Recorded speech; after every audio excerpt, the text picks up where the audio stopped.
Welcome everyone. This is Plutonic Plains. This is Meten. I got Christopher Pridham here, my guest. I met him a couple years ago we met at what's that, Norwalk in Norway. Seattle, Yeah. and it was awesome. We had a great time talking shit, enjoying and mocking and all the stuff at that conference. And we were talking a little, but I said let's just record because we're just going to talk for hours anyway. So at 2 a.m. in the morning, Pacific Coast time. And Christopher, you're in Florida, so you're hmm opposite me, but it's around the same time.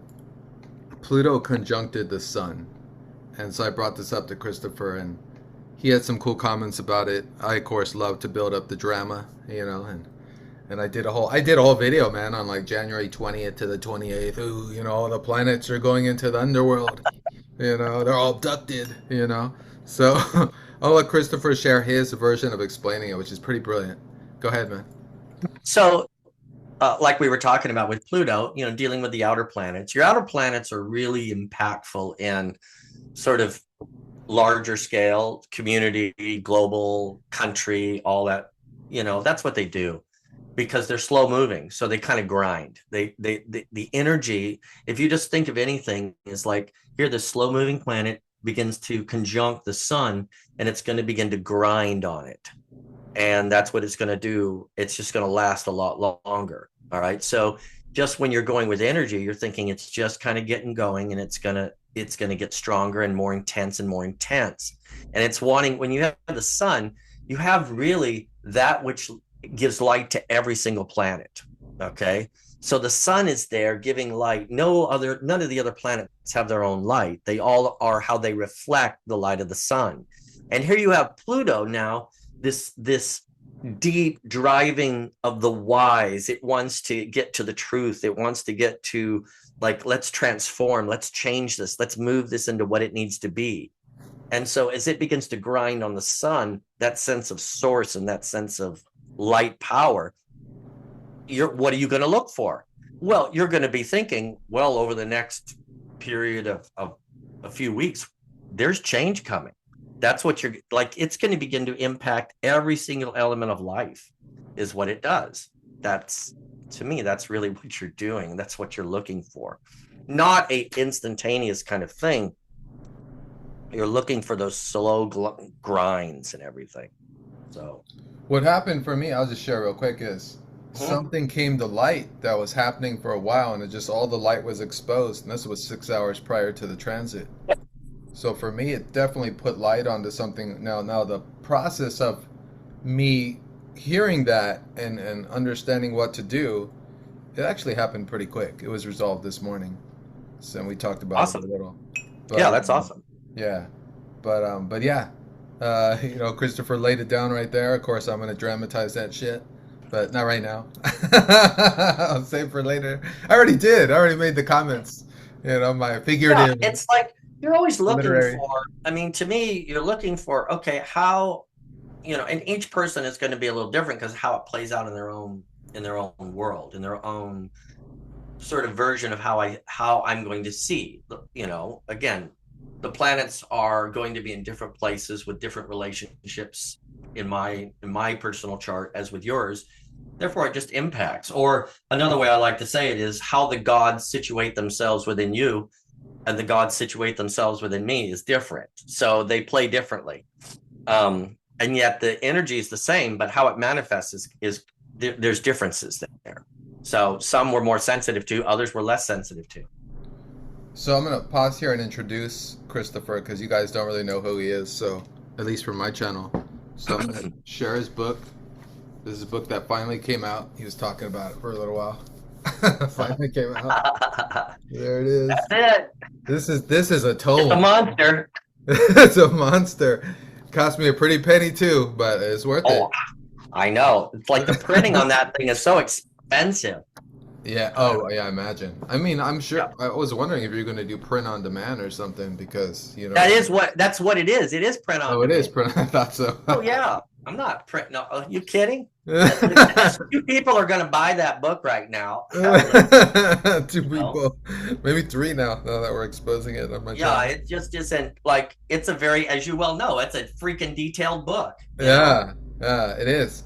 Um, so okay, so I was gonna introduce you. Oh yeah, so and Christopher has his own channel too, so I'll be putting that in the part of the Yeah. video so you guys can go to and like subscribe if you'd like to. And so we met and interrupt me, man, if I'm fucking up, but Oh, I will. but we met and he shared with me that his background, he's what he's doing is vibrational astrology. And most of you out there are going, "What the fuck did you just say?" Exactly, because I was clueless too. I had an inkling of it. I'd heard of it and it sounded really neat. And then he shared it with me and then he shared it with me again and then again and I was still like, "What? Midpoints, I guess?" Or still fucking clueless. So we've talked many times, and still I'm like, okay, I'm starting to understand. I have the book now. I have no excuses, but we're gonna go through this because it's your own system. You basically Well, vibrational astrology is David Cochran's system. yeah, So my his book, system his book. is synergistic astrology, which is a variation on that as well, a major variation on it. But you know, David was my he was my teacher, and it was an introduction, really, if you're familiar with harmonics. So vibrational astrology comes out of harmonics, but harmonics are, very low. They only go to 12, 13 harmonics, 14. You're not usually going very high in harmonics in general in that way. So with David's method, when I was first being taught, he had 32. That's it. Okay. So he had expanded it a lot from basic harmonics, but not that far, because they felt that the higher harmonics were very difficult to detect. And what a harmonic is, you're basically looking at an aspect. That's all. Okay. So you have a square, you have trines. These are all harmonics. That's all they are. All right. So you're looking at the aspects. Well, the reality is every planet is connected to every other planet. Even though we don't define that particular dynamic, we will say, well, that's beyond a square, so we're ignoring it. Only because we're lazy. Okay, that's the only reason we ignore it. Yeah, because it's And math. We're doing math here. that's all we're doing. It's just math. Okay, that's really all synergistic astrology is. That's all vibrational. It's just math. All right, because you're looking at the nature of the connection. That's it. So here we have Mars, here we have Venus, and it's like, well, it's not really a square, it's beyond it. So what? Well, we don't really have a name for that connection. This is when you get into harmonics. Harmonics joins everything, and it will join 1 to 2, or it'll be 3 planets or 4 planets. The stronger the connection, or like this, the more planets usually involved, the strong and tight in what we call a conjunction in the harmonic. That's very powerful, and so that's all you're looking at is the connection of the planets. That's really what vibrational astrology is, and ultimately a part of or the foundation of what synergistic astrology is. Okay, Just connection. And what is it that you've uniquely like expanded off of from harmonic? Okay, so what I've done is I've actually linked it to every single degree of the chart. So in vibrational astrology, it's just taking them and looking at the particular aspect or the vibration that planets connect in. I've actually tied all the vibrations to chart degrees and tied it into the Sabian symbols. And so that's one of the things I've done. Then I've created what's called a circuit. And the circuit is the base degree. Excuse me. Got this cough. So it's a base degree. Then it has what's called the Elias quantum point, which is a quantum connection point. Then it has what's called a nexus and a stasia. And these are 2 other points that create a full circuit of the relationship, as it were. Excuse me. So we have 3 points Well, 4 points actually. 4 points. You have Okay. base, Okay. stasia, nexus, Elias quantum point. And you given them those names? Yes. Let me write them down real quick. I already Yeah. have. Base degree. Then it Base. goes to the stasia. Okay. Then it goes to the nexus. Okay. And then it goes to the Elias quantum point. Now, the Elias quantum point, what this is this is where you take the base degree, you multiply it by the vibration. So I've already tied the base degree to different vibrations. You multiply that particular, so let's say we're looking at 1 degree Taurus, which is going to be 31 degrees. So 31 by whatever the vibration is, and then you do it through a reduction of the 360, and you come up with the remainder, and that's the Elias quantum point. What is the vibration? That's the base? The vibration is the harmonic. So if you say like the 8th harmonic, you're dividing the chart by 8. Got it. Okay. Okay. So harmonic. So these are all just, again, mathematical equations. I don't like to guess or think, oh, this looks like it's close, so I'm going to do. No, it has to be mathematical. Yeah, so all the things, all the points I'm giving you are all mathematical points. They're not made up points. They're not like, oh, I just think this fits together. No, yeah, it's all mathematical. For everyone listening, astrology is mathematics. It's a language of mathematics, and we're 100%. It's completely mathematics. Yep. Yeah, it's a language because everything is about relationship, and the relationship is mathematical. That's what we're looking at. So if you think about like the Fibonacci sequence, and what happens there, it's just a repeating. It's math. That's all you do. Our whole movement through gravity, as gravity begins to take us through the universe, it's all mathematical. That's what it is. That's why we can know where the Venus is going to be 10 years from now. It's only because of mathematics. We know how it's moving. We know the relation. We know how gravity is moving us. We can begin to see that. It's very, in a sense, trustworthy. Probably one of the most trustworthy things there is. Wow. Okay, so when you did my reading, you started off with the base, the stasia, the nexus, and the Elias. And then you went to, and you told me, you said, this is how you do the readings. So you did those 4 points first. And then you said, then you went to my south node and north node points. And you did those. And then there might have been something else, but what you did is you showed me how on the Sirius software to get to my list of my most powerful points, right? Yes. In the chart. And then you told me about a couple of them, and I was blown away. So I just want to share. There's one that I'm still obsessed with to this day, and every time we talk, I bring it up to you again and again, and I'm like, oh, what's going on with this one? And I'll share with everyone. I'm fine with it. And I think it was, if I have it written down correctly, it was 327, and it was the 327 vibration. Yeah, 327 vibration, and it was Saturn, Uranus, and Pluto in Gemini. 327 should be Gemini 28, right? Oh, yes, Gemini 28. Yeah. Is that correct? Because it's. Let me see here. I don't know because we have. Yeah. I'm looking at my things here. I have to go to 327 is Gemini 28, the compassionate, driven traditionalist. Does that ring a bell for the one that's? So this is this in the circuit, it's a Gemini 28. The stasia is Virgo 1. The nexus is Scorpio 2. And the Elias quantum point is Pisces 6. Okay. Yeah.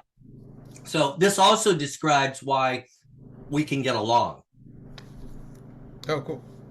Because your stasia being Virgo 1, that's where my moon's at, is Virgo 1. Oh, okay. So this is another way of doing it. It's like you become familiar with the circuit or the drives. And so when you meet someone that also has that dynamic strong within them, it's a part of who you are, so you understand each other. So you would understand me at the what would be called the stasia, which is the second move from your base. So you have your base energy, then you move it. And so what this would say is a Gemini 28 is like the whole story, the big picture thinker. All right. So it starts, the energy starts as a big picture thinker. Then it moves into make it workable. So you want to figure out how to make it workable. This is where we join in. Okay. It's okay. I've got this big picture, but how do I make it work? Okay. That's the Virgo 1. Then it moves to the Nexus, which is Scorpio 2, and it's cut to what's real. All right. So it wants to go to reality. And this is the quick, fast way to say it. But so it wants to cut to what's real. So here I got the picture. I want to make it workable.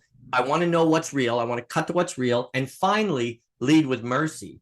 So the final form of this energy dynamic, this compassionate driven traditionalist, is a principled compassion that holds conviction, lineage, or duty, but responds with empathy, nuance, and a spiritual psychological awareness. That's where it's going. So the idea of all the energy, that's where it's moving to. So let's say you come to me and you're saying, oh, I'm having a problem. And I would look and I would say, okay, Gemini 28, hold the whole story. You want to see the big picture. And I would ask you, or do you have a sense of it? And you would give me, yeah, I got the big picture. This is kind of what I'm seeing. I'd say, make it workable. This filters belief through practicality, simplifies, it organizes. I would see how well you're doing that. Okay. Then I would go to, let's cut to what's real. All right. So it's like now so you're dealing with your beliefs, you're establishing beliefs, but you have to say, is it real? And let's say you're believing some ideology or some thought that you're believing, and in a sense, you want it to be this way, but it isn't. Now I found the problem. You see, the reason why you're not now able to lead with mercy is you're holding on to something that isn't real. It's often the so case. That's how you kind of do that. Where we get stuck, or at least where I get stuck. Yes, that's where it's like, okay, if you are holding on to something not real, this isn't gonna allow you to finish the circuit. Oh, that's what it's gonna do. Yeah. So it wants circuit, you to finish the circuit. Sorry, you're speaking. Let me show this for everybody real quick, so everybody knows. Because this, you're gonna have to listen to this twice just to understand what we're saying here.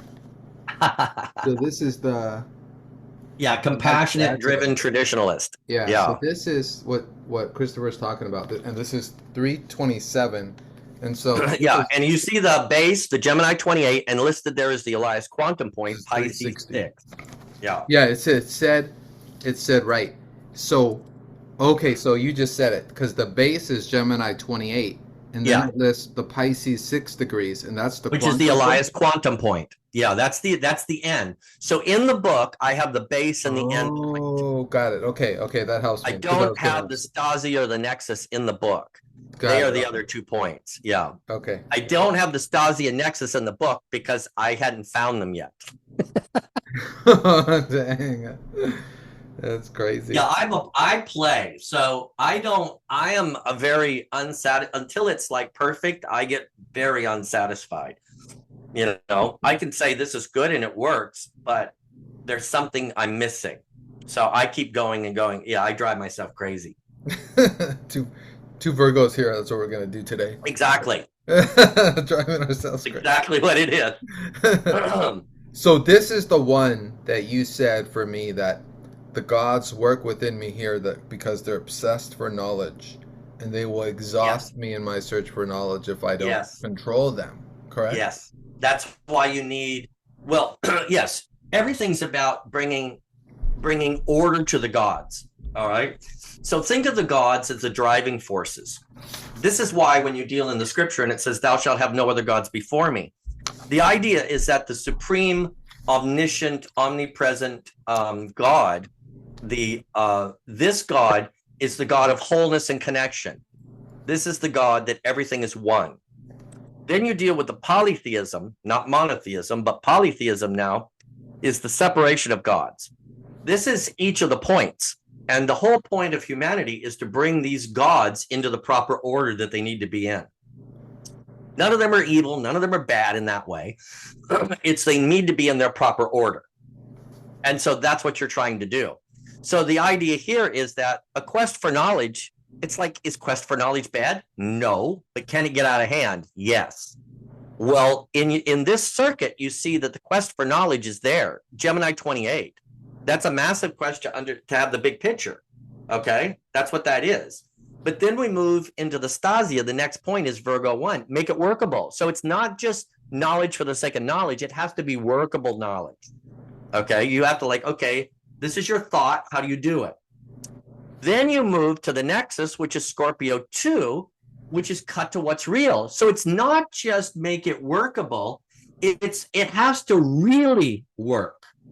Not just in your head. It actually has to work. And so this faces shadows, motives, willing to confront hard truths, purge what is corrupt or fake in the self. And it's about systems, it's about traditions. What you're doing here, and the shadow is, it's very suspicious, it's controlling, it's punitive, it's about rightness with intensity. That's the shadow aspect to this Scorpio 2.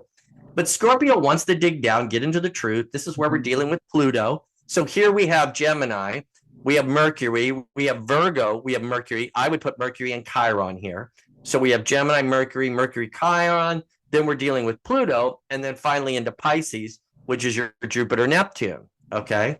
So these are the gods that you're dealing with. So you're moving from Gemini 20 Mercury into a Jupiter, Pluto, a Neptune. That's what you're moving to.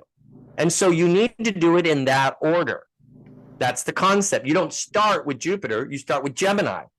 How does this work with that? That's Gemini. How does this work with that? It's a little more detailed. Then you go to the Virgo 1. Okay, let's see. Let's work this. Let's work these principles and thoughts. Then the Scorpio, let's have it needs to be a transformative. Let's make it real. It has to be real. And then finally into Pisces, it deals with a much larger picture of how we're incorporating everybody else in. That's what degree is that, Pisces? Sorry. 6 degrees. Okay, got it. And it's actually, so in all my degrees, I'm using the Sabian style. So it's actually a 5 degree in minutes. It's just moving, that's moving within the 6th. Yeah, I was going to tell everybody, there's no zero in his system. It just goes no zero. It's the same as Sabians because I've tied a lot of this to the Sabian symbols. Okay. Yeah. And so what is the Pisces then? What is the culmination of this? So what it's doing, so the culmination is you're bringing everything together as one. That's the culmination. It's not simply saying we dismiss Gemini 28. No, it's that in order for Gemini to function properly in the 327 vibe, which is where these particular planets have all come together, okay? In order for it to function, it needs to have these 4 operating. It needs to have all of these points operating. And so you just need to go through, have you done these things? And so what you're doing is you're looking at, it's not just one thing. It's, yes, I need to have that Gemini 28 aspect. I need to understand how this and this work.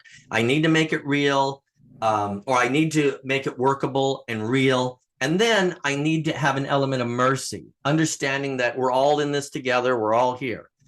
When I have this working, this 327 will be perfect. You'll manifest the energy exactly as it's supposed to be manifest. Got it. And if you're thrown off, so if you say, well, I do the big picture, I do that, I do try to make it workable, I really make sure that it's real, and then I try to work with people, and I think you guys are a bunch of idiots. It's like...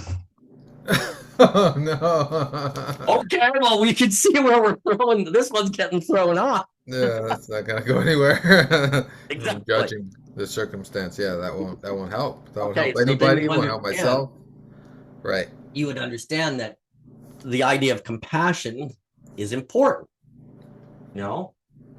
Yeah, we're all at. And that's where we would go, and we could actually look and see if you just look up the base of Pisces 6 in the book. All right. So if you go there, you go Pisces 6, which, right. So Pisces 6, which is on page 204, it's the idealistic, grateful resilience. And what it is it's marked by an intuitive, intellectual, adaptable, self-sacrificing, and kind nature.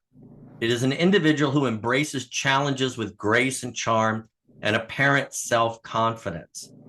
They are compassionate, idealistic, expressive, curious, and spiritual in their expressions of love.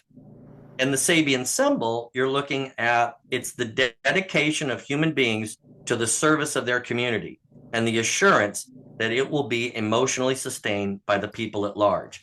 So you can see that this is where this energy ends. This is where it culminates. And that's one thing that's important. And I would say that's something that describes you, you know? Thanks. Yeah, and that's something I move towards. I mean, I like making things pragmatic, practical. Otherwise, it's fucking useless. It's not going to help anybody. Yeah. You know? Yeah. And so this is why it's such a strong dynamic in your being, that this is how you function. And so that's why in assessing like the what I would call the energetic health of a person, that's what you're wanting to do. Break it down, see where the points are, see, are these all being expressed? We're good. If not, we just tweak one of these points. See, it's not where, you're screwed up in everything. Nah, not typically. You just have one point that you're maybe shaky on, or you're not getting able to get over. That's all. It's just strengthen that. No, that's awesome. Thank you. I have a full understanding now of that. So you mentioned something else though called balance points. So is there a balance point to this? So the balance points 27? Yes. So the balance points really are dealing in the stasia and the nexus. That's where you're kind of balancing those. The other thing you can do is you can look to the opposite. Okay, so Gemini 28, you're going to want to look at your Sagittarius 28 as well.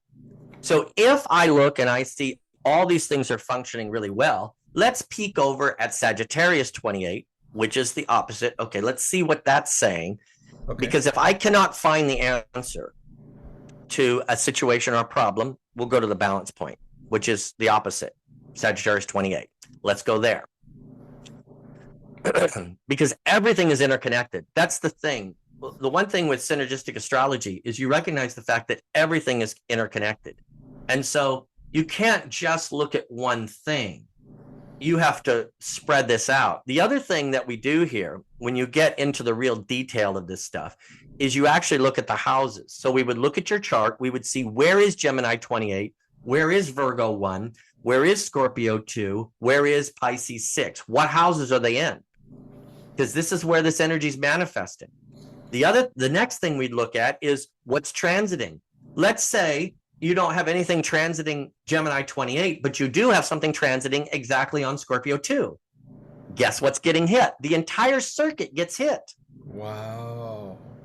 Okay, so you've activated the entire circuit because Scorpio 2 is there. Or you meet someone and they have Saturn in their natal chart. Saturn is at Scorpio 2. That's going to hit your nexus in this particular thing. Okay, so it's very interesting when you begin to see the interconnection. Why am I drawn to this person? Why is that happening? Why is this happening? It might not be in the base degree, but it could be in, again, one of your stronger dynamics. And let's look at the entire circuit. And this goes both ways for my chart and theirs. But yep.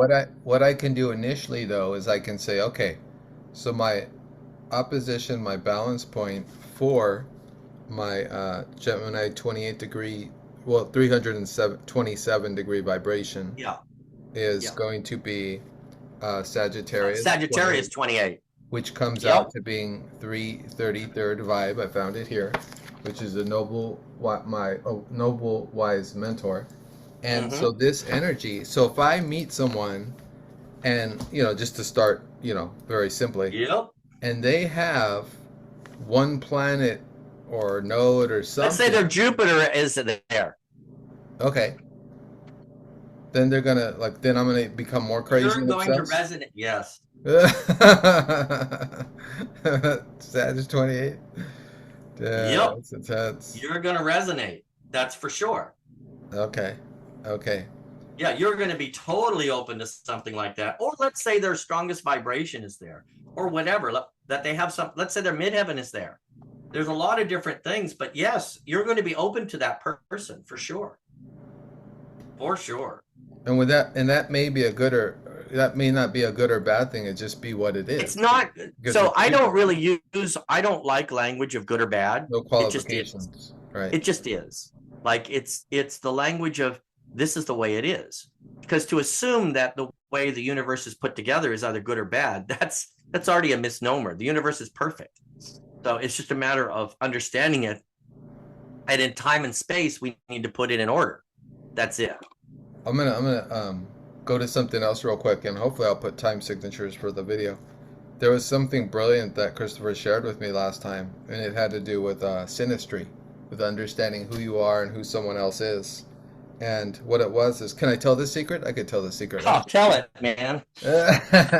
So it was great because what he said was, for the male, if we're dealing with male and female relationships, for the male, find the midpoint between their Mars and their Venus, and then the midpoint, that you have that there, and then for the female, find the midpoint of their Venus and Moon, and find that there, right? And then, so you have these 2 points, the female has a point, the male has a point, then you find the midpoint between those 2 midpoints, Right. And that's the energy of the relationship. And Yes. you did an example for me, and it was right on. It was exact. It was exact. It was crazy. But So in midpoints, because my system uses a ton of midpoints. So one of the things you're looking at is the idea of where something joins. Where do they meet? All right. So that's what you're kind of looking at. This is where they meet. This is where they meet. This is where they meet. And so where they meet is, it's like the idea of these 2 things are here. They come together, meet, and then go. That's what they do. Come together, meet, go. That's how I use it. And it works amazingly. Amazingly. I mean, this is the thing. For me, you take things and you're like, well, that sounds cool, but I got to see, does it work? Yeah, right. So, of course, the first thing I do is I'm going to pull it on myself, my wife, all my family members. And I have a big family with 8 kids. So, 8 adults, but, so you do that and you have to see, does this work? Does this work? So as I go through that, I start to do, then I spread it out to different other people that I send to. Okay. So I've got your charts here. Tell me, is this accurate? Does this describe this thing? So because I have the book that describes every degree, see, I can find when it hits, I can see what that degree says. So if it hits at 28 degrees Gemini, I can see, is this the nature of your relationship? That's what you're looking at. Is this the nature of this? Is this the nature of that? So it's like, if you do, let's say, the midpoint between the ascendant and Saturn, what you'll find in that midpoint is something that's really important to you. Like, this is very important in your life. Like that dynamic, it's like, no, I want to do that. So it's again, midpoint between the ascendant and Saturn. Or you take the ascendant and the moon, and you'll see that is a major point. And you're talking about doing it with the 1 to 30 degrees. Well, with the 1 to 360. 1 to 360, yeah. So what you do, and all that we're doing there is the concept there that the Sabian that they used was, if you're at 0 degrees, 5 minutes, you're already moving in the first degree. Okay, it's sort of like your birthday. You turn 1. Okay, you're actually living in your 2nd year, but you're called 1. That's the same way that we're doing it. So when you're in 0 degrees, 45 minutes, you're living in the first degree. And so that's all, it's labeled 1. That's the only difference. It's the same as 0. You could kick everything back. Doesn't matter. But I used it, again, the same as the Sabian. So, and they go from 1 to 360. So I did it the same way. Okay. And then you also know, so what was the significance of the ascendant and moon midpoint? So the ascendant is how you dawn. So think of it this way, how you're embodied. Now, if I take Saturn and that set of structure rules, the set of achievement, and I merge it with how I manifest, the midpoint will show what's really important for me to do. If I go to the moon and the ascendant, and I show, okay, what am I manifesting in a sense from my past and my sort of emotional state? So one is a rooting, where how I'm rooted is my ascendant moon, and what I'm aspiring to is my ascendant Saturn. So both become extremely important, but for different reasons. One's foundational, one is aspirational. And so you just take the ascendant and take your moon and Saturn, and it will show you. Okay. And then you just look it up in the book, and boom, right there. Bam, right there. Okay, so the balance points are clear, and then would you, if you have your software up right now, would you give me again a list, because I can't find my list of my most powerful points. All right, let me look here. Because I know that the 327 was well, there's so many. It's like, I mean, there's a lot, but I'll look up your major ones here. Yeah, the major ones, right. That's what I was saying. Just the major ones. Yeah. And I will say this too. That there's different points in people's lives when the major ones are shifting, and you could kind of see like this actually becomes more major for you now this year than another one. Okay, so that is a thing. So with you being so your ascendant is 329. Don't say. I was gonna say don't say it all out. That's fine. Your ascendant is a. Don't say it all out. Okay. All right. Your ascendant is here, which is all right. Yeah, I don't care if anybody knows anything of me. So no one's gonna do squat to me. So that's even more badass. I'm still in my Pluto moon. Still suspicious. No, they can't know. They can't know. It's private. Yeah, I don't really care. So I'm like, and I've taken the magic courses and whatnot, and they're like, some of them, they won't ever give up anything. Yeah, no one's doing squat to me. All right. Let's see. So, and then we would go, your Saturn. And then I'll share with everybody the book that Christopher was talking about. It's called The Essentials by David Cochran. And that's Harmonic Astrology. That's the basis of. Yeah, that's the vibrational. Well, the Essentials. Yeah. That's David's book. But that becomes quite a bit different than what I do. Got it. Okay. Got it.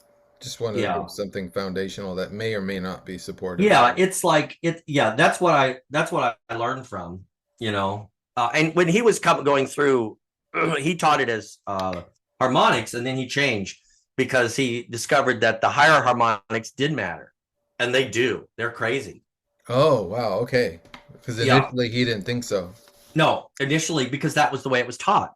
It's like they don't really matter. Well, the reality is, as we've gotten the computer, which we haven't had it that long in astrology, we've discovered things that some of the older astrologers in the ancient world didn't. Why? Because they didn't have time to do all that. Oh my God. Like if you had to map out all the harmonic charts, that's a lifetime just to do one person. It would be ridiculous. The mathematics is just unbelievable. So there's reasons for things. Okay, so you're strong list. So your strongest vibrations. Let's see.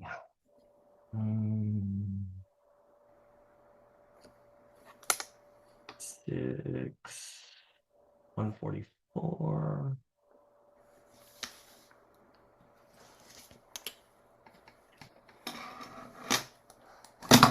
279. Yeah, 279 is definitely a strong one. 327 is there too. 327 is definitely a strong one. 279, 327.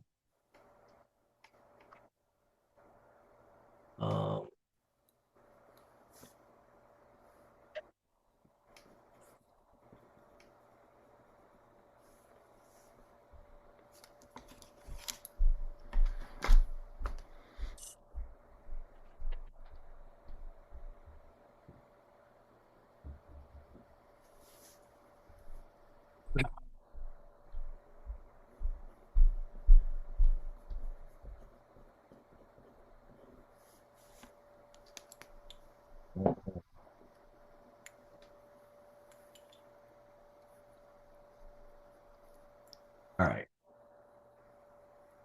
Another one. 313 is strong. And 111 and 95. Okay, so your strong ones are 279, 327, 313, 111, and 95. Okay, thanks for that. And so those I can look if up. I look at another strong point for you, let's see. I always have to do all this calculation because none of this stuff's in the computer. Like I've got all my lists and okay. So we're dealing with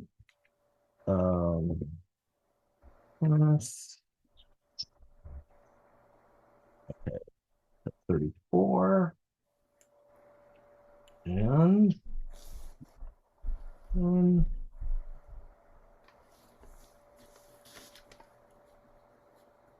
Right, which is 21. All right.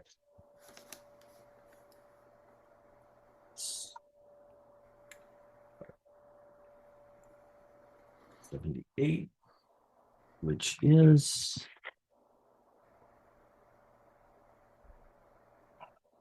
78 is a Gemini 18.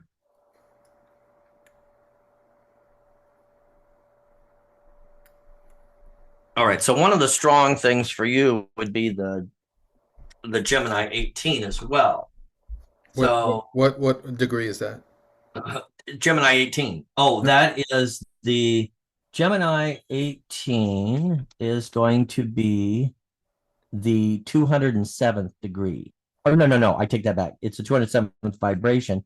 It's the 78th degree. Okay, 78th. Okay, got it. 78, yeah. So and that one comes out to Gemini what? What Gemini what? 14? It's Gemini 18, got and it. it's the 207th vibration. All right, so Gemini 18.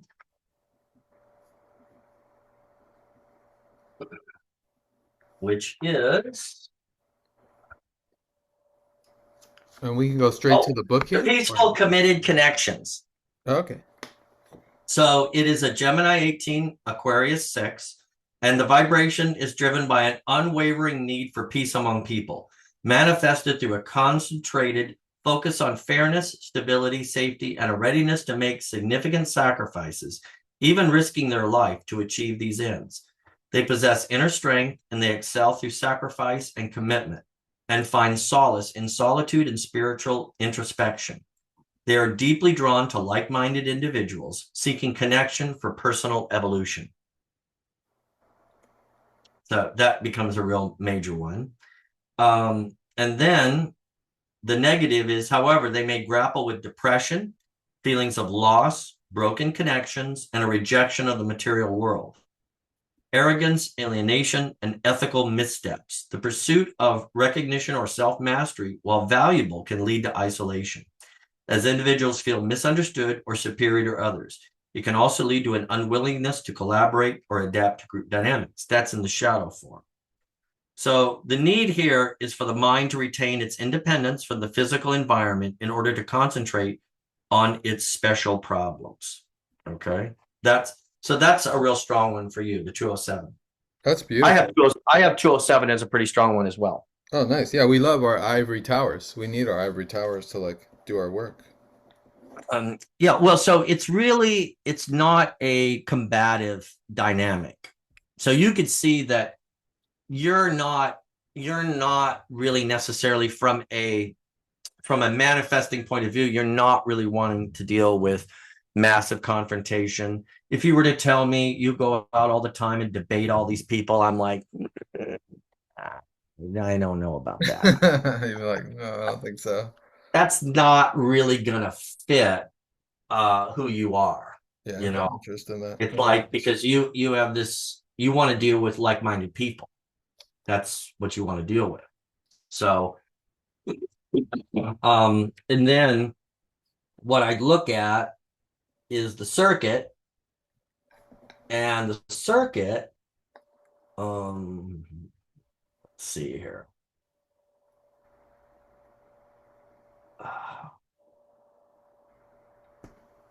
And I have to come out with this book in the not too distant future. I have it all written, but I want to go over it again and refine it, make it better.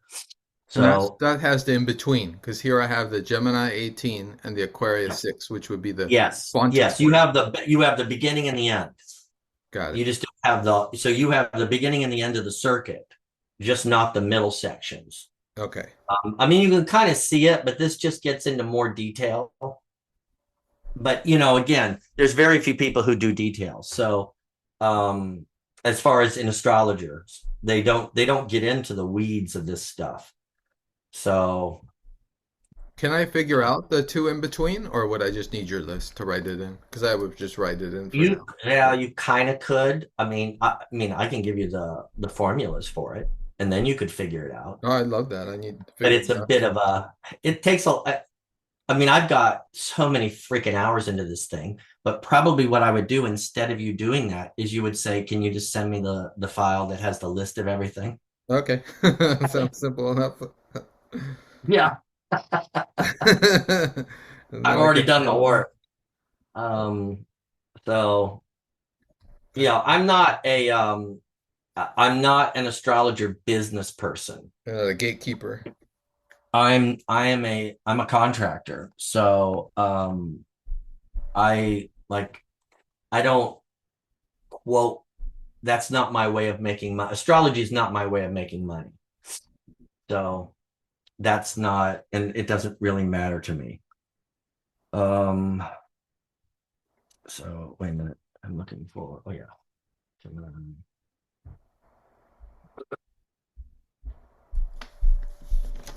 All right. So the whole thing is it goes from the Gemini 18 to Cancer 21 to Leo 24 and Aquarius 6. So what it says is it's observant, thoughtful, tuned into nuance at Gemini 18. Then at Cancer 21, this cough is driving me insane. At Cancer 21, it's choose who you care about. It deepens loyalty and emotional commitment. Then it's Leo 24, which is a very warm, expresses, generous, shows affection openly, and lifts others. And then finally, Aquarius 6, it's hold free space. It's friendly, accepting, future-minded, creates communities where people can be themselves. So this is a very kind, open, warm dynamic. And this would be the kind of thing that you would want to express. This would be aspirational for you. That makes sense? It does. Makes total sense. Yeah. Awesome. So that's the way that one works. Okay, cool. So those are, yeah, that's a really, and that the shadow of it, I've definitely felt in my life, the isolation, the depression, that's common. Yeah. So the shadows, like overthinking, that's a part of the shadow form. Okay. Quietly judging, rarely lands. Clings, over identifies, or takes everything personally. That's the shadow. Needs appreciation and gives to be adored. That's a shadow. Detaches when things get too emotional. Peace by numbing out. Okay, so I just numb out. That's how I get my peace. Those are all shadow forms. Got it. Yeah. And this is all here in the description because I was reading the Most of it's going to be there, but again, these are like you added these are definitions that I have within my, like, looking at the circuit, which I'm wanting to actually deepen. So I like a lot of words, but a lot of people don't. They want it, just nail it. To me, my mind works to see the whole and then narrow it down. I like all the aspects because I want to know what I'm working with. But a lot of people don't like that. They want it narrowed down. Just give me the three words, which I try to do that, but I try to give both. That's why the book is written the way it is. For those who just want the basics, they can read the definition and the negative, and that's good enough. For those who want to go deeper into it, you can read more of the book. The drive, the feel, the expression, the integration. Exactly. You can get into the, into the Meyer Briggs. You can get into the Sabian symbol. You can get into the tarot card. So for those who tarot, it's all linked to tarot as well. I have every single vibration is linked to a tarot. And sometimes you can get an element within the tarot that really enhances the meaning. So I find everybody speaks different languages. So I wanted to include as many languages as I could, and if you come from that sort of world where you understand things through the imagery of tarot, then that'll work great for you. Like, you'll pick up on it right away. For those who just want the basically good and bad, read the definition and then the negative. Okay. For those who want to see the concept of what sort of the gods or the different planets and the different entities that are there, there's a list there for, okay, this fixed star, it's there. You can go into it a little bit deeper. Tying it to some of the Vedic astrology, you can get into some of the Vedic. Wait, you put the nakshatras. Yes. I wouldn't even say that so much as Veda. That's just the nakshatras. Well, the chapters are the Vedic astrology. Right. But you know what I mean. It just works. Yeah. I think everything works. It's just a matter of how you use it. So okay. I try to give people, you don't have to use that part if you don't want to, but if you do, it's there, because that's the way I am. I wrote the book for me. All right. I didn't write it for other people, in a sense. This is the way I like it done. I like a lot of information. You're a synthesizer. Yes, I am.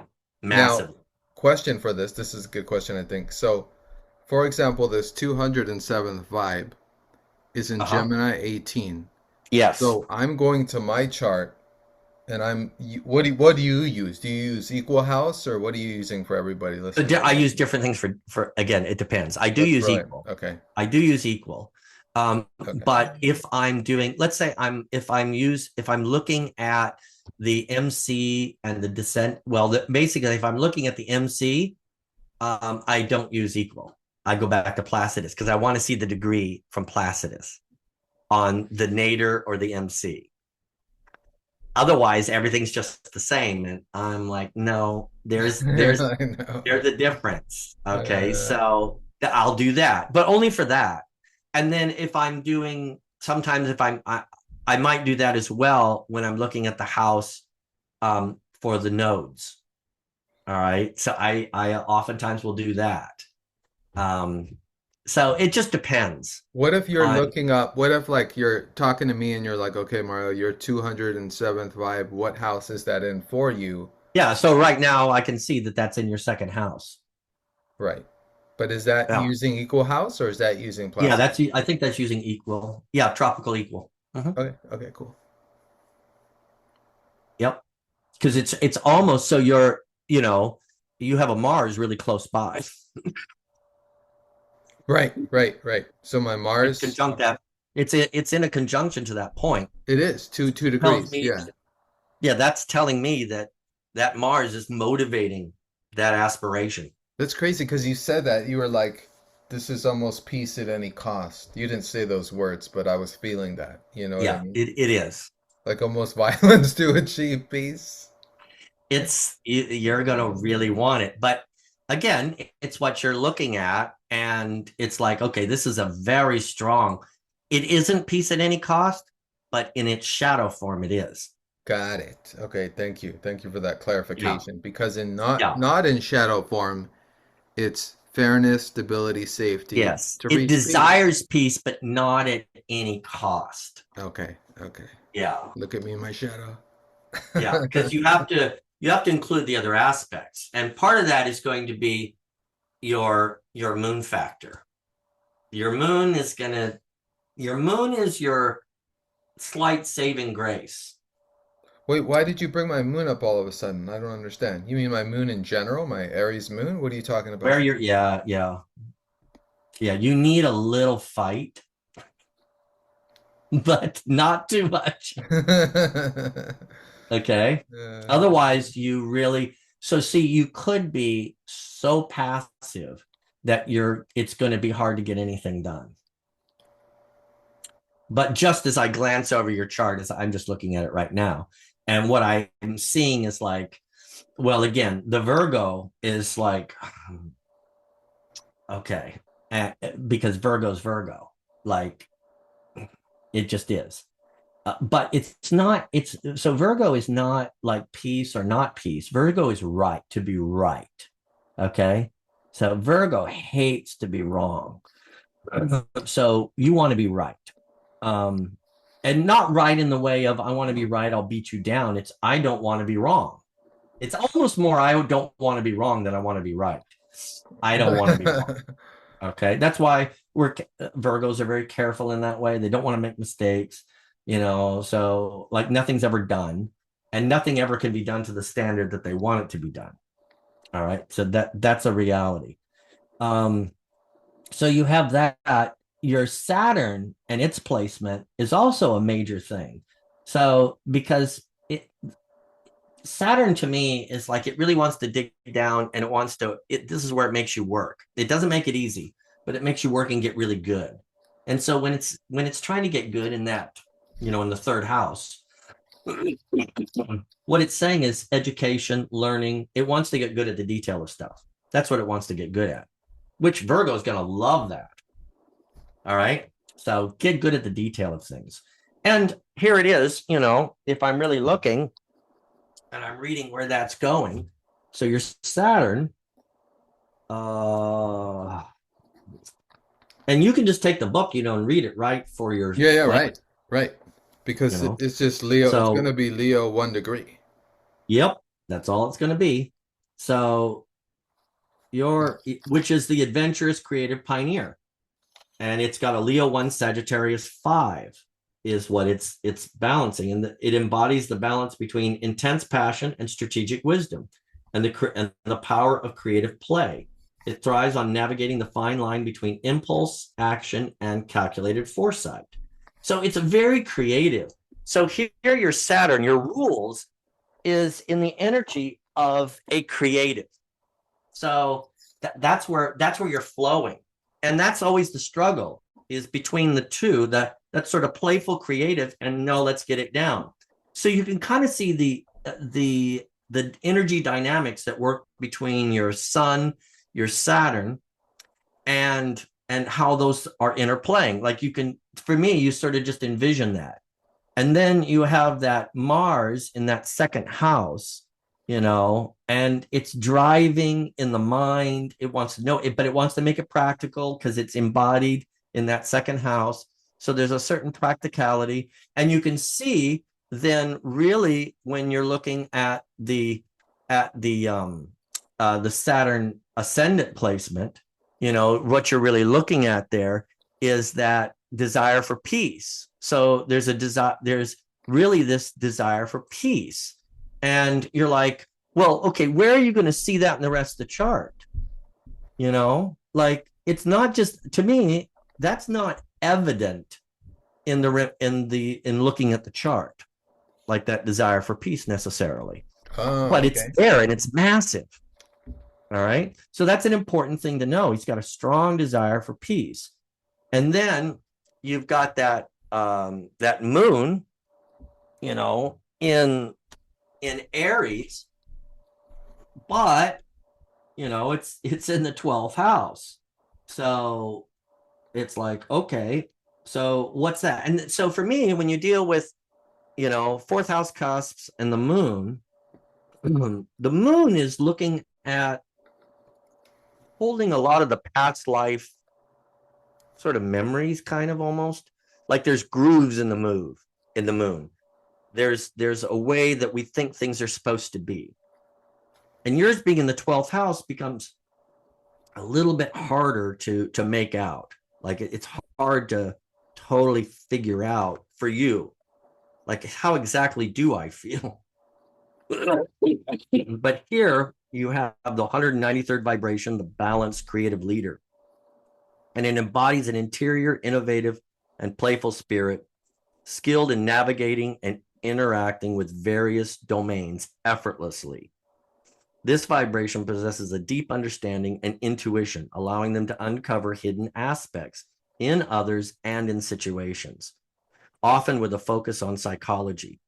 They're natural leaders who organize and direct activities with fairness, justice, and patience without being overbearing. Now, you see this sort of supporting the concept of your ascendant and Saturn. It supports that concept.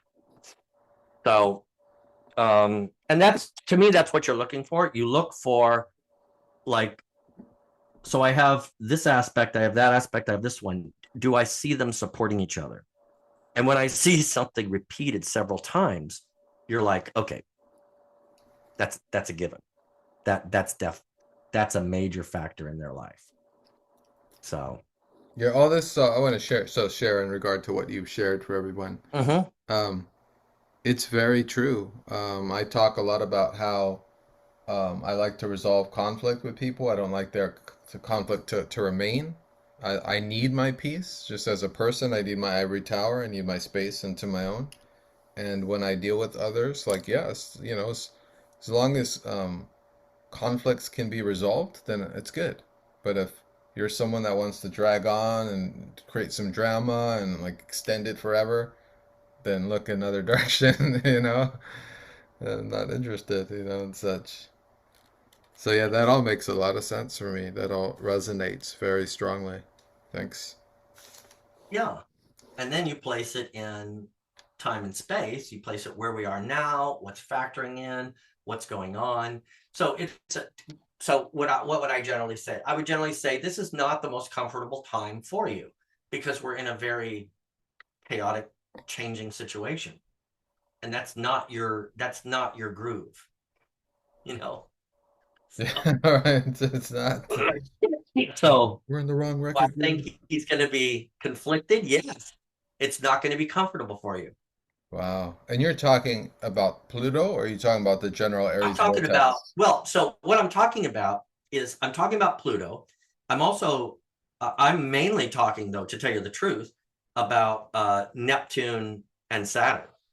The Aries vortex. I call it the Aries vortex, like Ray Merriman Okay. does. Yeah, that's the main thing. I mean, Pluto's major. So Pluto and Aquarius coming out of Pisces, and then again, you've got the age of Aquarius. So you have these different factors. But I don't know how familiar people are with what the shift is, what that actually means. I've been bringing it up, dude. I have a whole playlist on my channel of the Aries vortex because I just keep talking about it over and over again because I myself am trying to arrive at what that means. So I go through So variations for of it. me, what I do, so I look at and I do all the degrees. So I take the degrees of where they're the midpoints between Saturn and Neptune. So I do the midpoints and show how it moves through the ending degrees of Pisces moving in. Well, ending degrees of Pisces moving into Aries. What? I'm totally lost.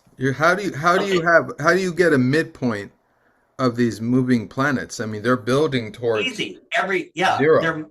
That's why you're moving 1 degree. So you're taking the midpoint. So like right now. All right. How do I do it? easily. How do you, how, exactly how? All right. So Very like easily. right now, you are looking at the midpoint. Let's see here.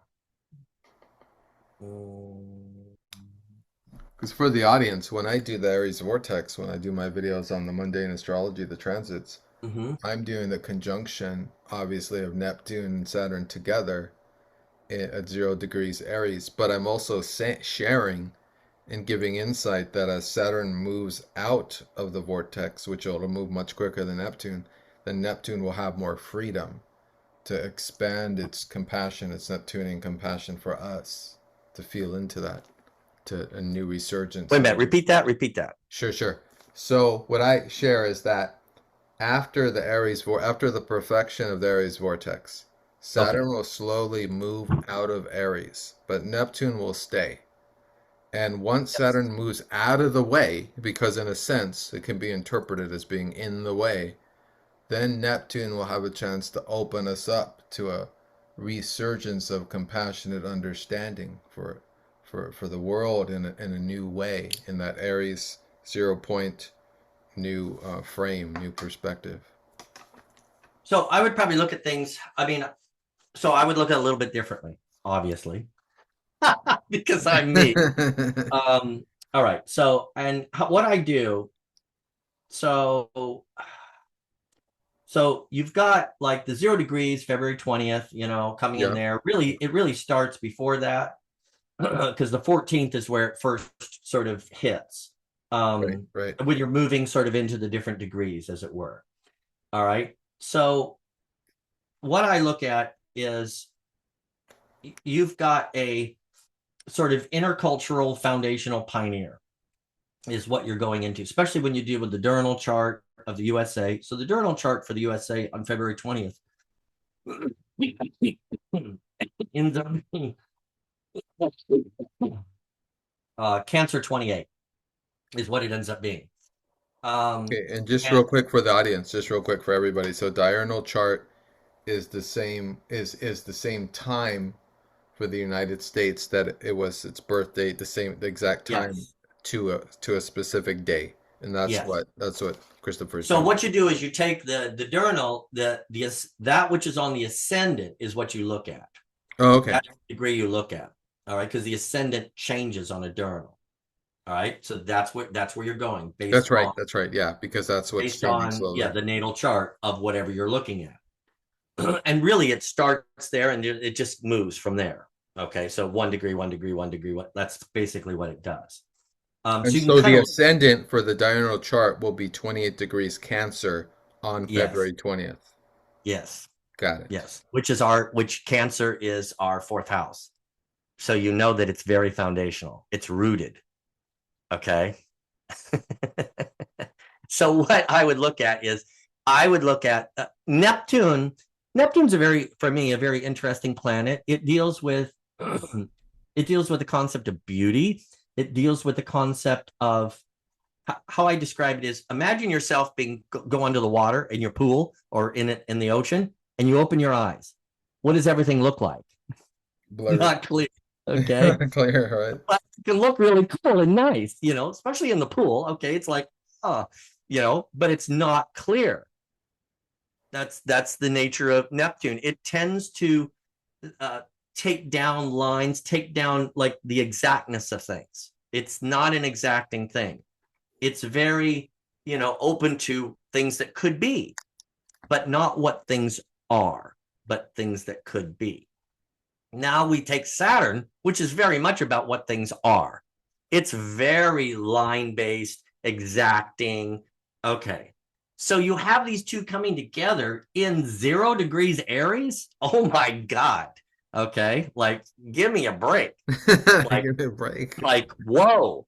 You think something isn't going to start new there? Like, you're crazy to not think something new is not going to start there. It is.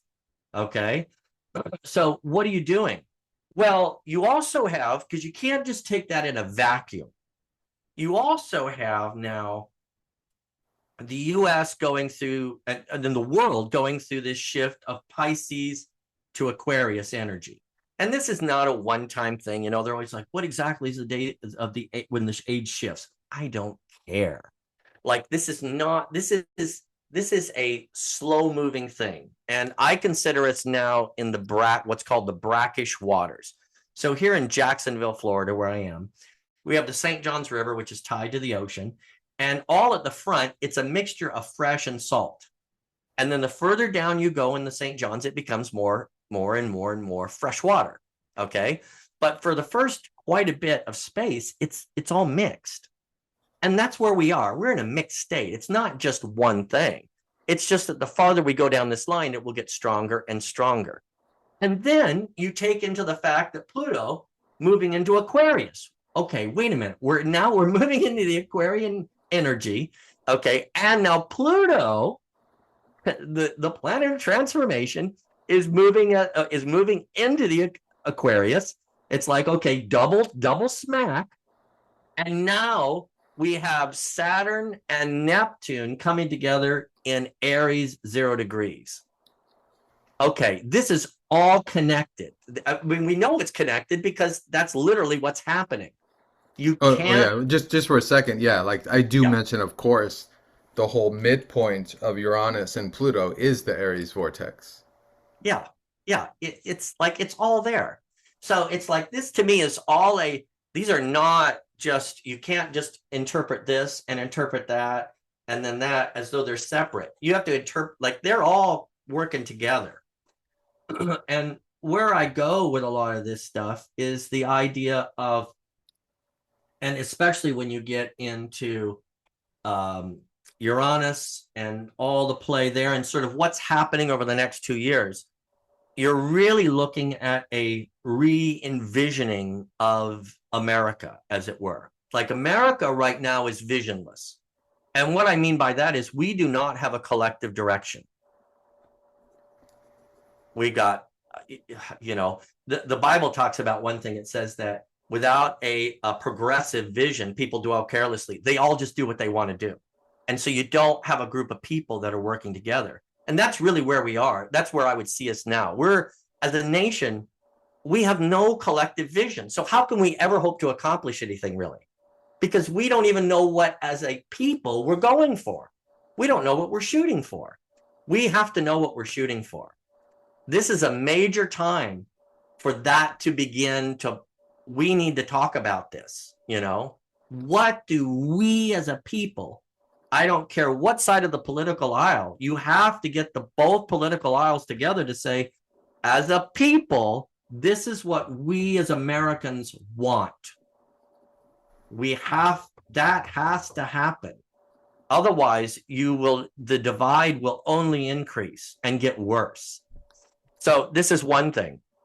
Now, the other thing for me is something's going to happen in February. There's going to be some kind of announcement. Something is going to rock our world. For sure. I mentioned that as well. Something is going to rock our world. I'm not 100% sure what, but I am 100% sure something's going to rock our world. I mean, I don't know if it's going to be disclosure. It's a possibility.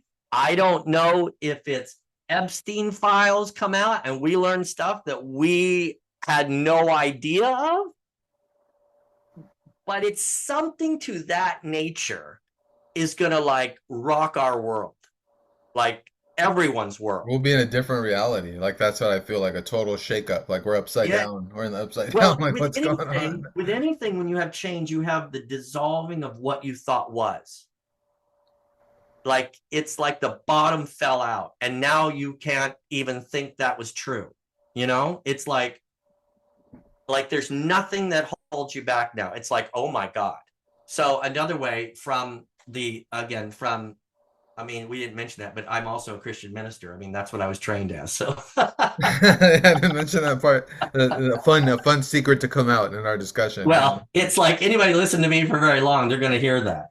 Okay, my Christianity might be a little different than most people, I would say, but like it's like I look at the Bible a lot. I see a lot of the things there, but I try to get to what really is true, not what Like people use things for control, but here nor there on that. So one of the things on this whole thing is where you have Jesus on the cross, and the idea is, Father, why have you forsaken me? So it's this, what the hell is happening? Like this is moment. not what I thought was going to be. All right. That's what that is. And yet in the idea is in 3 days, everything changes. Okay. Like I thought this was the end, and no, this was the beginning I didn't understand. So that's also what I think is going to be happening. That although it might look horrible, it's not. It clears away the garbage. The 3 days before the eclipse is, the eclipse is 3 days before the Neptune Saturn perfection. So that's kind of funny.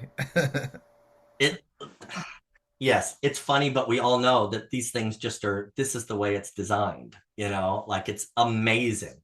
So what I look for is the idea of the opportunity for a revisioning for America. Like, what actually do we stand for? What do we as a people are collective? That's why it's fourth house foundational. It has to be. We have to clear the things that are there. We have to clear off and get down to the actual points that we all, not some, but we all as Americans can say yes. Wow, and you're just using the diurnal chart of the US pretty much. Mm-hmm. Yeah. Wow. Powerful. Yeah. So that's where I'm, these are the things that I'm looking at, you know. Okay. You know, US, like you can deal with I mean, it's amazing. The last Uranus cycle of 1942 to 45, which was the climax of World War II. Pluto, you know, the Pluto return. Civil War, all these systematic upheavals that have gone on that have been little sparks of things. But now we're in the big daddy to me. So, and, you know, there's just, I mean, I know you're familiar with all that stuff. There's just a lot of things going on over the next 3+ years that are major shifting factors that happen. And then when you look at it and you take it within the circuit, you can kind of see where things go. Like, where does the energy dynamic go? Where is it supposed to go? So one of the things is the last degree of Pisces, which is what we hit, of course, 0 degrees Pisces. Or I mean 30 degrees Pisces, not 0 degrees. Which 30 degrees Pisces is all about the re-envisioning. So it's the reflective emergent action, and the vibration is the embodiment of eternal cycles and the completion of all things. The first spark of new creation. It represents the threshold between wisdom and action, reflection and emergence, the infinite past and the untamed future. This energy is deeply intuitive, carrying the weight of spiritual and intellectual maturity. Yet it's also driven by an unrelenting impulse to step forward and to break through. The whole idea is that the image is what's there. So in the Sabian symbol, it's a majestic rock formation resembling the face. It is idealized by the boy. And the idea here is that you have an image of something that is ideal. And that's what you're going to strive for. That's the end of Pisces. As you merge and then move into Aries, which is about action, you now have something you're going to act upon. It's you now have a clear vision of what you want to be. And now you begin to start moving forward into that with Aries 1. So that's where I see like this. That's why it's so unique with the Neptune and Saturn, and why Neptune, which is so visionary in nature, it's really to bring solid the idea of what is the vision for us as a nation. What are we doing? So that's to me where I kind of see those factors within the degrees. Beautifully said. Yeah, that's beautiful. And we all know it's what it is. Let's see how we live it out. Yeah, right. Wow, it's a I mean, it's hard to schizophrenic. even imagine Yeah. that what it's going to take to get us all to agree to something, you know? Oh man, what it's gonna take for us to agree, right? Usually things have It, to reach an it's a shock. extreme. You know, it's a shock. That's the only thing that would get you to agree is a shock. And it has to shock everyone. Well, we have. So this is something I wanted to bring up with you. Maybe it connects. Mm. And very few astrologers have been looking at this. I think just one that I know of publicly Mm-hmm. on YouTube. And it's the blood moon eclipses. Have you been looking at Mm-hmm. those? Not really. No, Okay. I haven't. So there's just something about like how many blood moon eclipses there's been in the last 5 years, and how I think there's going to be Mm. one more in 2026 or seven. Mm. And so it's the idea there's been 4 or 5 major blood moon eclipses, and that those are Mm.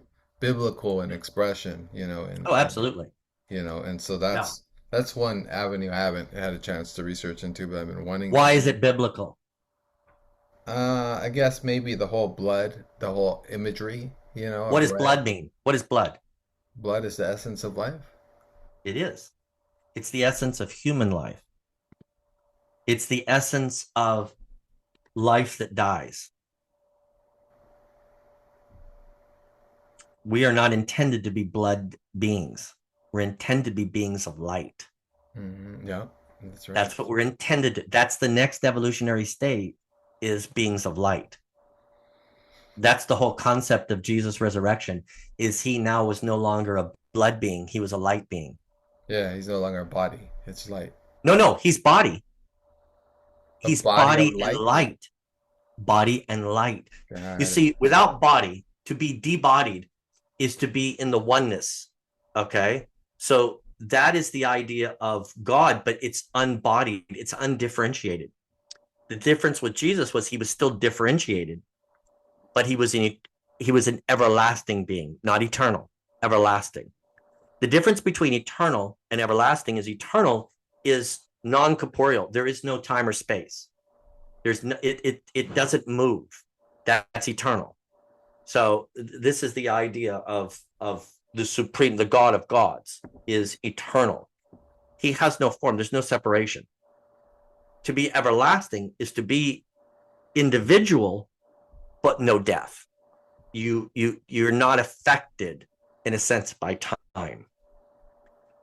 And so the idea when you gave a blood sacrifice, you were giving your temporal life, is what you were giving.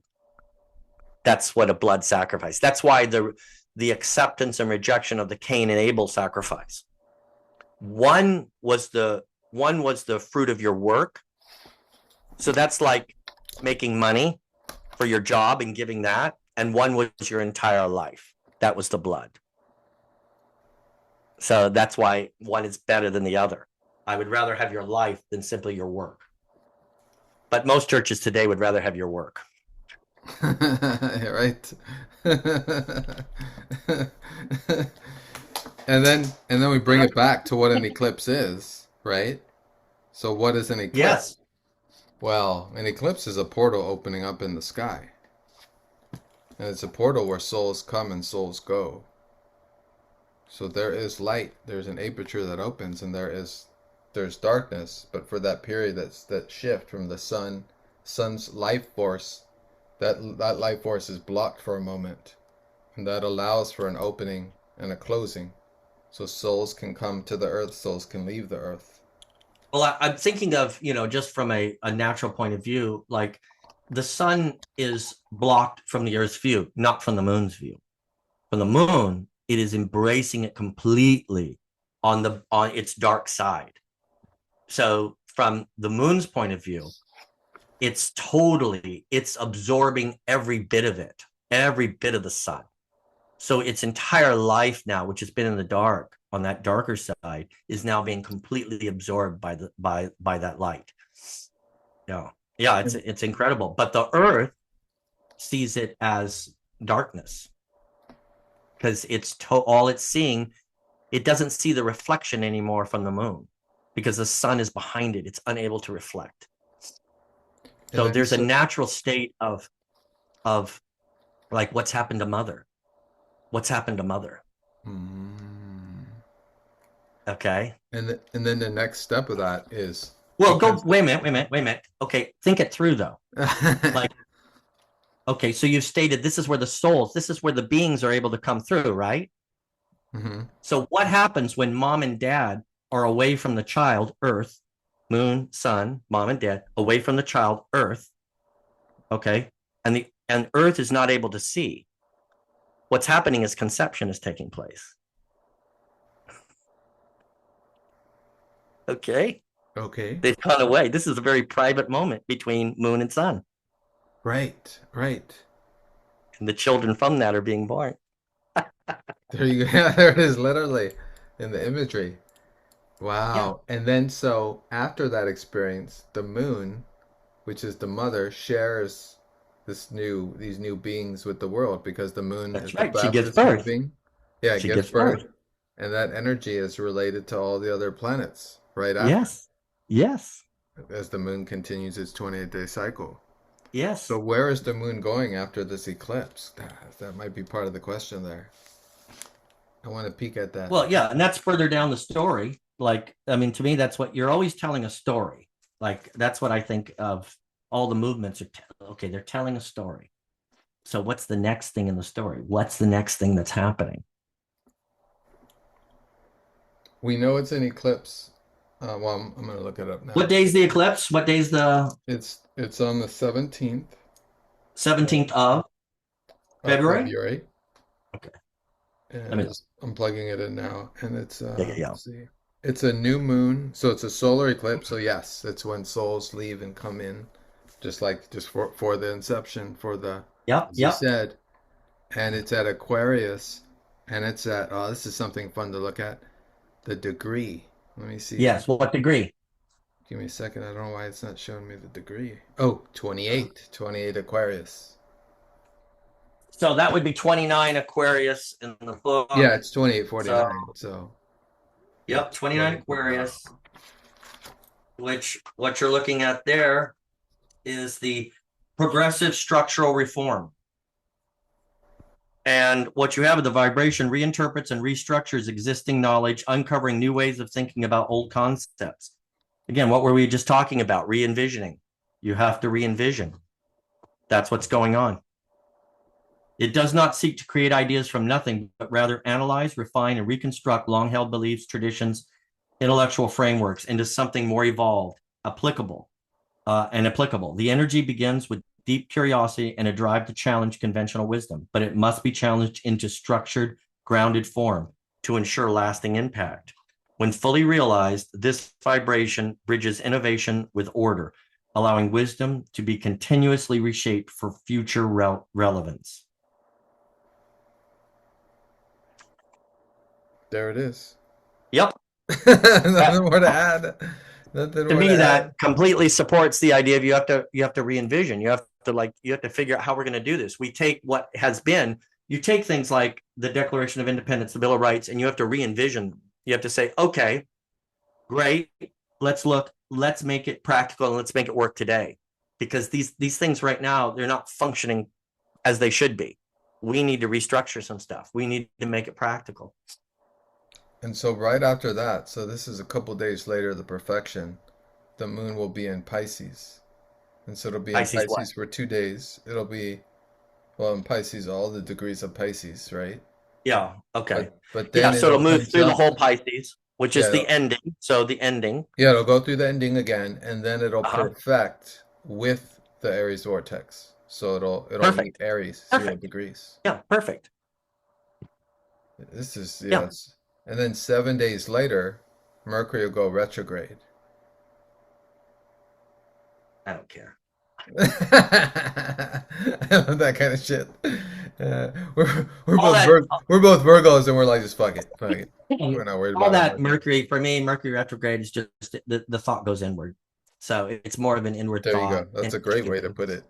Than outward. Yeah, it's just more inward. I mean, we get this all year. It's just people tend to fight it. They don't want to think inwardly. You know, they want to act. They want to move outward. And they always think of Mercury as an outward movement, and it's not. that when it goes retrograde, it wants to take your track inward. Yeah, it just wants to reflect. Yeah, that's all it wants you to That's do. And yet, I don't know. People get so weird about, oh, Mercury's in retrograde, I'm not going to do this. It's like, all right, fine. What can we do, right? Fine. Yeah. I mean, about, I'm like I'm a big one into using the gods, not letting them control me. Yeah. Like you want to understand and use, but not be control. You're not going to just dictate everything to me. Like, I have some free will here, in the sense of, not in the sense of I can just ignore, but in the sense of, no, you want to do this, but I have all these gods here, and collectively, this is what we're going to do, because this is what brings unity to all of you, you know, and not just you stand out and be the only thing. Game. So you're saying like Mercury's like in the classroom going, well, I'm retrograde right now, so we can't go anywhere, and we can't go on the field trip today. We can't talk. We can't. And Jupiter's like, yeah, we're talking now. Oh, shit. And so after the retro is the eclipse. There's a total eclipse on March 3rd. Mm. And that one, I'll look at that one. If we want to go a little further, I don't know. But if we go a little further to look at it, that one is going to be in, I think it's going to be in Virgo. Let's see if I can find it. Because that's the eclipse period right there. That's the Shadowland period between the eclipse and the second eclipse. So that'll be March 3rd, full moon, lunar eclipse in Virgo. And I don't know why it's not giving me the degrees. It says here not to have surgery on that day, obviously, for everybody who's listening. Never have surgery on an eclipse. That's not going to go well. Even near the eclipse. Don't even do it. Okay. It's 12 degrees. It depends. Virgo. I would say it depends. Oh yeah, you're right on what kind of surgery, right? Exactly. If it goes with something you need to take. So the thing is, on all these things, it's like, well, have you looked at the doctor's chart that would be performing the surgery? How does he match up with the eclipse? Does it help him to be a little more careful, a little more this, a little more, like, you know, there's a lot of factors. I take almost nothing at, like, if it's this, it's never that. I literally take almost nothing that way. I'm always like, maybe. It's definitely something to look at, but are we taking all the other factors into consideration here? For example, I've seen some where it's like, I had this one client, and they were, oh my God, all of their stuff in their chart was very difficult for them to make a decision and act. All right. And then they had this Uranus on their Mars, and everybody's like, oh, you need to be careful. You need to, like, that is the exact word that this guy did not need to hear. This guy was so careful with everything that this was going to give him the push to do something finally. Oh, wow. Okay. Now he's going to go frozen because he heard that. Now he's going to freak out. That's the thing. Well, oh yeah, I was like, nope. You don't be careful with squat. This is going to give you the onus to be able to go and do what you need to do now. You use this energy, because his chart was so like Saturn and be careful and all, don't do this, don't do that. So where for other people, it would be, hey man, yeah, you got to watch it. But with him, no, that wasn't the case. With him, it's like, do something, man. Finally, this is your day. Yeah, exactly. And he did. It's your day. Yeah, do it. Whatever it is, doesn't matter. Was like, he came in later, and it was like, oh, it was wonderful. Like, it was wonderful. I finally had the gumption and the earth. Like, I had the ability to go through and do it. Yeah, like, awesome. You can't like you just always have to be really. For me, you know, in astrology, it's everybody is so unique how they're built. That's why I said, even looking, I'm like, oh, but he's got. Okay, and you know this. You tell someone, "Oh, I've got my moon in Aries." Oh, you're a hothead, right? Okay. Right. Yeah, that's not what. And for in general, but that's not. As I'm looking, I'm not going to say no. He's not a hothead. There's like too many factors here. Where you're right. No, I mean, he might be able to get up a little, but it's an undirected, like the energy is so splattered, and with the others, no, that's just not going to be the case. It's moon in That's the not 12th going to also. There's all, yeah, you're talking exactly. about those layers. It's moon in the 12th. Yes. Well, and moon in 12, yes, but way beyond that. You take all the other factors in the chart, and it's like, no, it's not supported. The idea of being a hothead is not supported. But when the sun hits my head though, man, my head heats up quick. I start to get migraines. I gotta get out of the sun. It's bad. Yeah. Yeah. Well, it's like, okay, to me, you look at all the other factors. Mercury in Libra. Yeah, that's not like you're It's not hot reduced. All these other things It's are reflective. reducing you from that.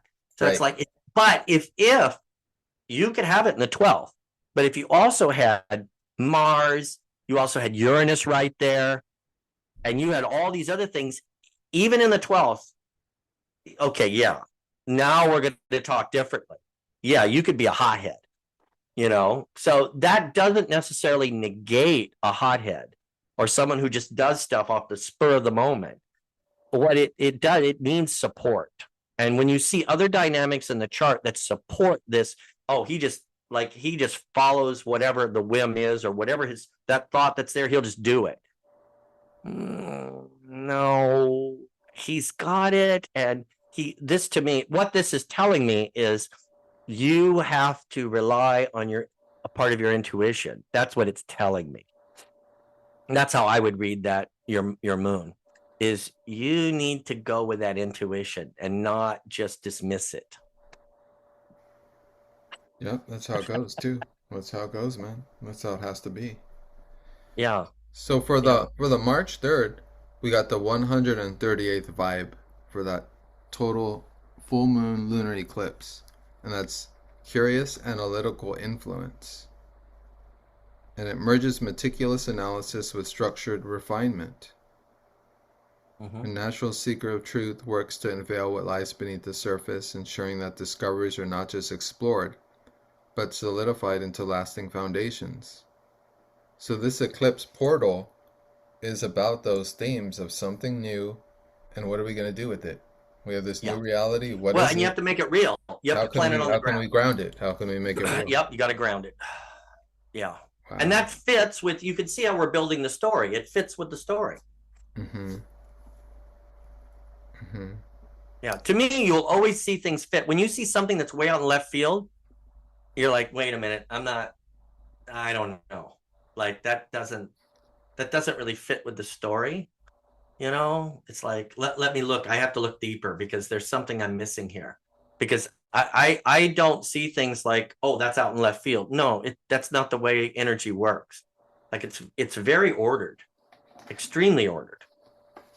So we can stop here. Yeah. Or I was thinking to do, we don't have to, we could stop here, but I was thinking to do an example of your midpoint analysis between two people. Like we could do ours and see what the energy is, for example, just for fun, just so people. That's no problem. So we can do that. So I'll explain to the people as you pull it up. So what Christopher can do for synastry is, no, I already mentioned it, right? Yeah, the midpoint of two people's. How would you do it between friendship for like? So what I'm going to do is I'm going to do the Sun Saturn thing. That's what or the ascendant Saturn. That's what I'll do. So I'll do the midpoint between yours and my ascendant Saturn. So the real things that are real important. Got it. Like what's the midpoint between? Got it. Is that important in all relationships? It is important in all relationships, but in different relationships, it would be different. So it's important, but not the most important. Okay. In any sort of working relationship, yes, it would. Okay, that's the working one. Okay, that's cool. It would be important. All right, let's do that one. Yeah. So, okay, so we go there. Yeah, tell me mine too, because I don't think you did it, or maybe. Yeah, yours is going to be the Gemini 18. Oh, you did do it. Okay. Cool. Yeah, I already did that. So mine will be.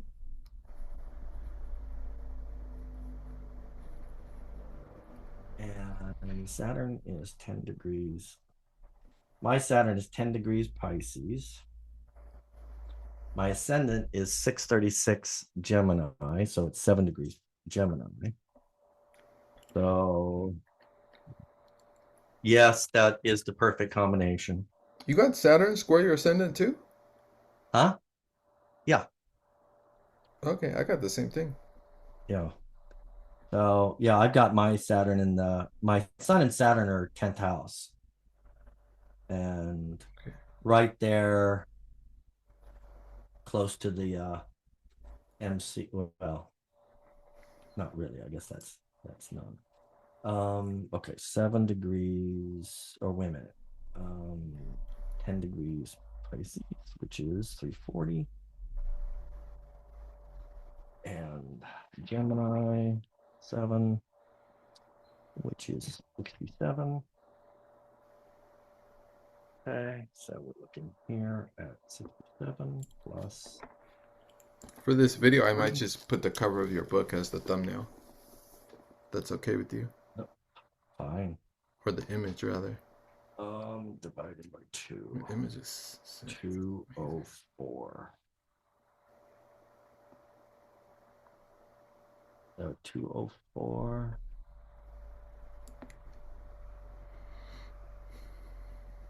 Which is Libra 24.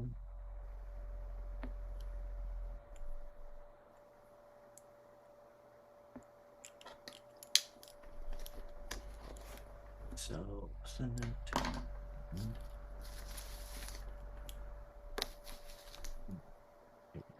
I enjoy this taking a break on the YouTube so everybody can take a breath. 24. Okay. So Aries, which is 24. So 24 plus 78. 2, 51. 51